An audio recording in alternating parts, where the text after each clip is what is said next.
Good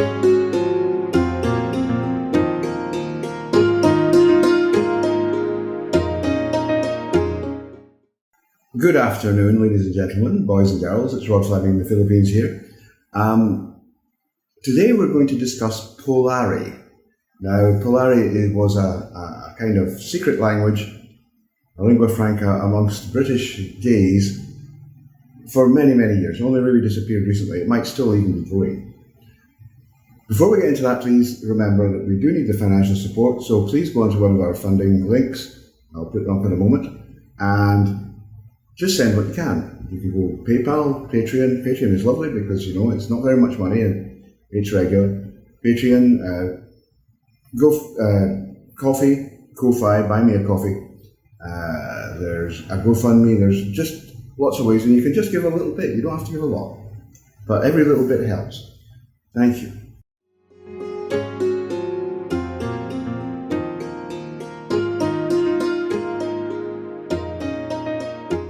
With the show, Polari.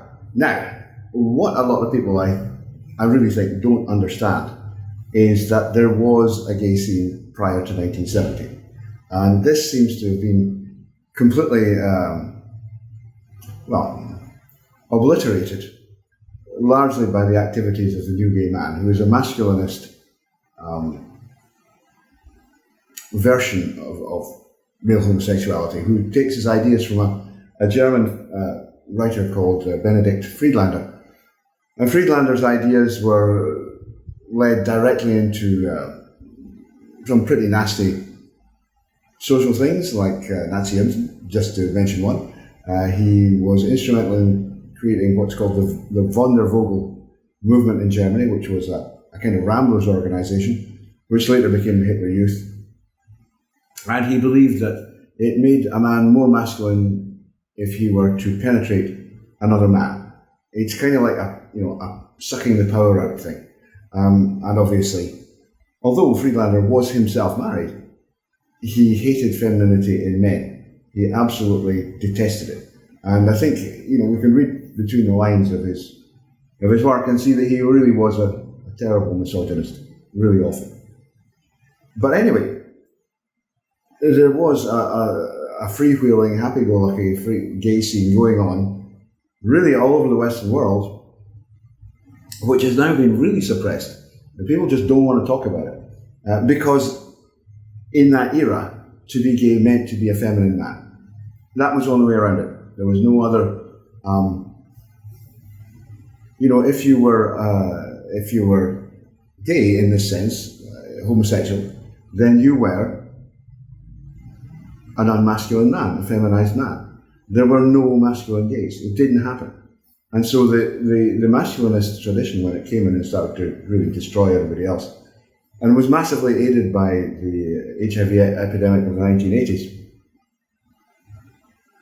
they were fighting up against all these highly feminized, intensely sweet, and sometimes rather ineffectual conventional gay men, and they were completely destroyed by them. They were destroyed by the masculinists. Such that really in Britain, by 2000, even really well-known feminine homosexual males like Julian Clary, I'll put up a picture, had vanished. They'd just gone underground, they'd disappeared, their careers were over. They couldn't get work anymore because the zeitgeist had become masculinist. And the idea was to be the most masculine men in society. And it's all totally false. It's pure pseudo-masculinism. It's just the new gay man. Anyway, Polari was a language used by British gays, particularly in London, but also elsewhere. And this is mirrored around the world today, where, if you like, conventional male homosexuality is still prevalent, where homosexual males are highly feminized, and indeed are sometimes completely feminized. They are actually trans women, because basically a homosexual male is a sexual invert. It's not a man, it's a type of woman, okay? And this is something that the Western gays have been trying to pretend is not the case for 5 decades, but it manifestly is the case. You know, they are living in total denial of the reality about themselves. Anyway, leaving that one aside, we're going to discuss Polari. Now, Polari takes its name from the Italian term parlare, which means to speak. And you'll excuse my Italian accent, I'm completely rusty, and I really read Italian bit and I speak it anyway. So, numbers. To start with numbers, we've got mezza is half, una or one is 1, due is 2, tre is 3, quarter is 4, cinque is 5, sei is 6, and then sei one or setter is 7, sei due or otter is 8, sei tre or nobber is 9, and de ture is 10. Long deger or lepta is 11, and kenza is 12. So those are the basic numbers, right? And you can see actually there's an interesting, like in se uno, se one, and se due, se being 6. I mean, this is actually following the way that numbers are done in Italian. There's a very strong similarity between the two. When you get to a certain point, and then you add 1, 2, 3 on top of it. Now here we have an incomplete list, a very short list that I've managed to troll up from the internet of some words that are found in Polari. Now, I am not a Polari speaker, right? Because I'm not gay, and I don't live in the right era anyway. You know, I would need a time machine, and I certainly wasn't. You know, yes, I did live in the UK, and I was a functioning human being in Britain at the time when Polari was still very strong. But although I knew people who did use it, I never learned it. Why would I learn it? I'm not gay, you know, it's like, why would I bother with this? It was curious and interesting. And those friends of mine who were gay, particularly in the 70s, would rabbit onto each other in Polari, and nobody else would understand what the bloody hell they were talking about. Anyway, a brief word list, just before we move on. So we've got ACDC or bibi is a bisexual. Ajax means nearby, and it comes from adjacent. Alamo, some of these are really funny actually. Alamo means, oh gosh, they're attractive, and it comes from the acronym LMO, meaning lick me out. Arato is to have sex, or arvato, from the Italian cevare, to have sex. Aunt Nell, like Aunt Nell means listen. Aunt Nells, however, are actually your ears, and Aunt Nell fakes are ear rings. A Barney is a fight. That's probably not unique to Polari. That's fairly well known British slang, a Barney. I don't know where that comes from, but it's very general in Britain. Bats or baits, those are shoes. Why, I don't know. Bevy is drink, from obviously from beverage. And again, that's quite commonly known. That would be something you would find very much in Glaswegian slang of the 70s and 80s. It's very common. You know, you want to go out for a bevy, pal? We're going to have a couple of pints. A wee bevy, get bevied up, mate. That sort of thing. And then we had Omee is a lesbian, but it has other meanings as well. Pots are teeth. Quongs, guess what quongs are? They're testicles. Reef, to reef is to touch, right? And a remold, this one is hilarious. A remold is genital reconstruction surgery, aka colloquially a sex change. Remold, I mean, it's really funny. These people, you know, it cracks me up. Yeah, you have to remember the gay scene. If you were, you know, a musician, which I was, and in the 70s and 80s, and you kind of hung around that kind of bohemian edge of town, then you inevitably had gay boys in your circle. I mean, they were going to be there, and they were intensely entertaining. I mean, it wasn't like a sex thing. It was just that they were funny, and they were good company. It was good to be with them. Anyway, a roser is a policeman. Again, that's more widely used than just in Polari. But a ria, which is inverse slang, is hair. You know, hair spelled backwards, it's ria. And a ria jusher is a hairdresser. Rough trade, surprisingly enough, is a working class or blue collar potential lover, or a tough, thuggish, or potentially violent sexual mate. And let us be under no illusions that many of these feminine gay males, that's exactly what they wanted. They wanted, they wanted to be, they didn't want to be abused, they didn't want to be hurt, but they wanted men who would really, do them. I don't mean this slightly. Scarper is to run off, possibly from the Italian scappare, which means to escape, or even from the London rhyming slang, scappa flow, to go. I got a scappa flow now. In Scotland, we would say, time for me to shoot the crow, mate. It's time to go, Rhyming slang is really fascinating. Sharda is shame, and that is from the same word that gives you Schadenfreude in German. Schlumpf is drink. Schmutter is apparel, as in your clothes. Vera, from Vera Lynn, is gin, which I'm having a glass of just now. A vogue is a cigarette, and that comes from the lingua franca fogus, to a fire or smoke. A vogaress is a female smoker, and a vogar is a male smoker. To wallop is to dance. Utino, non-use, probably from the French "you", is eyes, right? Hanoi des yeux.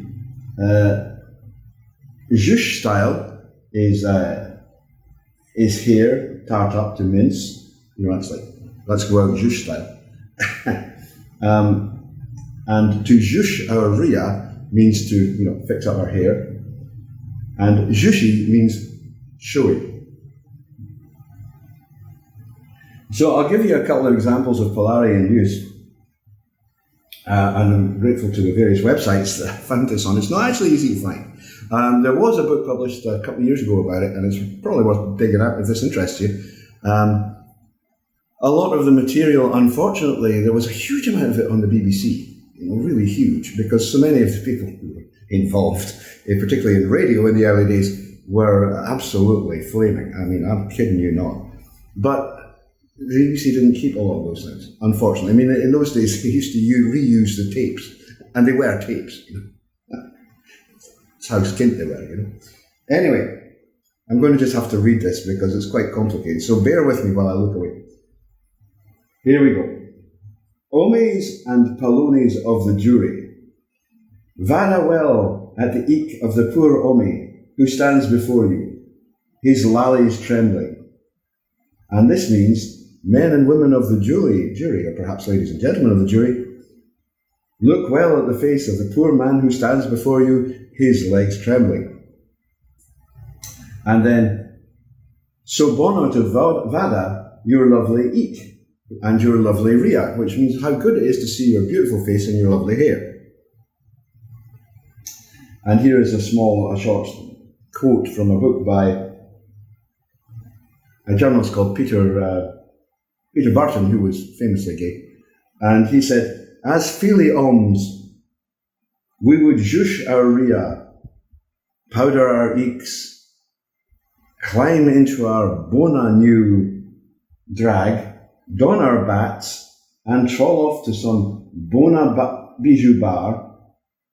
In the bar we would stand around with our sisters, vada the bona carts on the butch ome jacks, who, if we fluttered our ogle rias at him sweetly, might just trawl over to light the unlit vogue clenched between our teeth.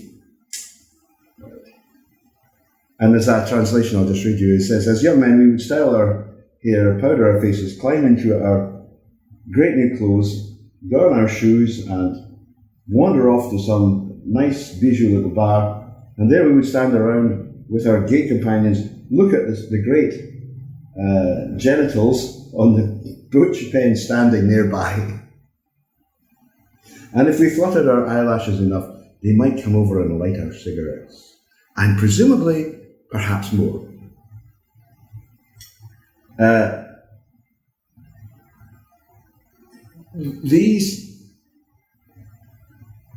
Much of Polari was actually very similar to conventional London slang, English slang generally, and much of that was actually derived from Italian and French, some of it from Irish. But it had a very particular flavour of its own. Kenneth Williams was a lovely man. He was just lovely. He was an incredibly funny man and was absolutely rampant. He did have, I think, well, perhaps we should say she had a sad life because she couldn't find a partner. And that was something that, one would stick with her. And I think that was something that affected an awful lot of these feminine gay males of the time, because they just weren't feminine enough to attract straight men. And so they were sort of stuck in this gay scene. And as the new gay man became popular, as he'd started to take over, well, the very thing that they had, these older type of gays had, which was their femininity, was something that was completely condemned. And it was just, you just weren't allowed to be feminine. You had to stop it. And you had to be masculine. I mean, anybody who knows Kenneth Williams or has seen his work, the thought of him being masculine is positively hilarious. It's just, you go, how could that man possibly have ever been masculine? He just isn't. It's not something he is. He can't perform it. Kenneth Williams, I remember this from my own childhood. He used to be one of the cast on, he was many films he was in, most of the Carry On films, and he did have a very successful career as an actor. But he was in a weekly radio program, and radio was really big in the 60s. It was huge. It's actually still bigger than TV. Everybody listened to the radio in your car, at home, in bed at night. You listen to the radio. And he had a fairly substantial part in a series called Round the Horn with a comedian called Kenneth Horn. And in that particular show, Williams did he was one of the main writers. He did his absolute best to get the rudest and most disgustingly filthy jokes he possibly could in, but he used Polari so that the censors wouldn't understand what he was doing. Which it's so anarchistic, it's lovely. It's like, yes, that's just fucking wonderful. It really is, isn't it? And some of the stuff he was saying, I remember being in the car, because we always used to go to my grandmother on a Sunday, That's what one did when one was young in the 60s. And driving back, it was a fair distance, because we were a modern family, we didn't live with grandma, This would be on the car radio, and my mother would be going puce, because she understood a lot of it. And of course the kids, she'd try and switch on, the kids go, no, leave it on, it's really, really funny. We didn't understand a bloody word, obviously, but my mother obviously did. She understood what was actually being said in this highly risky language, and Williams, when you saw him, he had this just incredible elastic face, which was so expressive. So, on the radio, he was just terrific. His nuances, his vocal delivery was magnificent. But when you watch him, and you'll see just pick any Carry On film, they're all basically crap. They're very funny, some of them, just ridiculous romps. And he plays Caesar in one called Carry On Cleopatra. Come on, Carry On Cleopatra. And it is really a very funny movie, But Williams is hilarious, because not only does he have his voice, he has this these facial expressions that you can use to make it all just that much more, I mean, outrageously funny. And I think that's something that we've kind of forgotten because, you know, modern gays are not funny at all. They're not even humorous. It's gone. And then, you know, the homosexual males then, they were very funny people. And they were very good at laughing at themselves, which I think is something we should all learn to do, by the way. I really do. So, you know, they weren't bad people. Anyway, enough of that. Thank you. Bye-bye.